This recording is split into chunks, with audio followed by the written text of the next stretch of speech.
সরকারের দ্রুত হামের টিকাদান কার্যক্রমের ইতিবাচক প্রভাব পড়তে শুরু করেছে দেশজুড়ে। হামের হটস্পট হিসেবে চিহ্নিত ১৮ জেলার ৩০ উপজেলায় হাম সংক্রমণ ইতোমধ্যেই কমতে শুরু করেছে বলে জানিয়েছে স্বাস্থ্য অধিদপ্তর। অধিকাংশ উপজেলায় আক্রান্তের সংখ্যা ২ অঙ্কের নিচে নেমে এসেছে।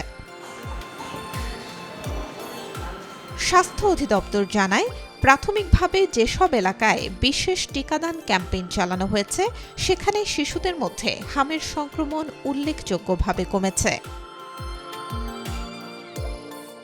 স্বাস্থ্য ও পরিবার কল্যাণ মন্ত্রী সরদার মোহাম্মদ সাখাওয়াত হোসেন বলেন, ৫ এপ্রিল হটস্পট হিসেবে চিহ্নিত ১৮ জেলার ৩০ উপজেলায় টিকাদান কর্মসূচি শুরু করা হয়। বর্তমানে সেখানে হামে আক্রান্ত রোগীর সংখ্যা প্রায় নেই বললেই চলে। এছাড়া সারা দেশেই এখন হাম পরিস্থিতি নিয়ন্ত্রণে রয়েছে। প্রধানমন্ত্রীর স্বাস্থ্য বিষয়ক বিশেষ সহকারী ডক্টর এস.এম. জিয়াউদ্দিন হায়দার বলেন, দেশে বর্তমানে হামে শিশু মৃত্যুর হার সামগ্রিকভাবেই স্থিতিশীল রয়েছে।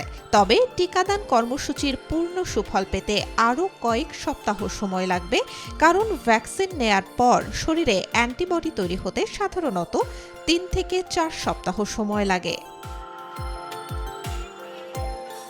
দেশে জানুয়ারি মাস থেকে হামের প্রাদুর্ভাব দেখা গেলেও মার্চে হঠাৎ করেই হাম রোগীর সংখ্যা বাড়তে থাকে। এপ্রিলে পরিস্থিতি অনেকটা মহামারীর রূপ নেয়। প্রতিদিন প্রায় ১০০ রোগী হাসপাতালে ভর্তি হয়েছে। হাম ও হাম উপসর্গে মারা গেছে শত শত শিশু। গত ৫ এপ্রিল থেকে দেশে হাম ও রুবেলা নিয়ন্ত্রণে সরকার ও স্বাস্থ্য বিভাগ বিশেষ টিকাদান ক্যাম্পেইন শুরু করে। এই ক্যাম্পেইনের আওতায় ৬ মাস থেকে ৫ বছর বয়সী শিশুদের জরুরি ভিত্তিতে হাম ও রুবেলা টিকা দেওয়া হচ্ছে।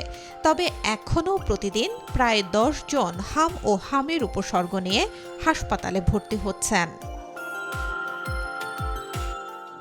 Desk report, B News 24।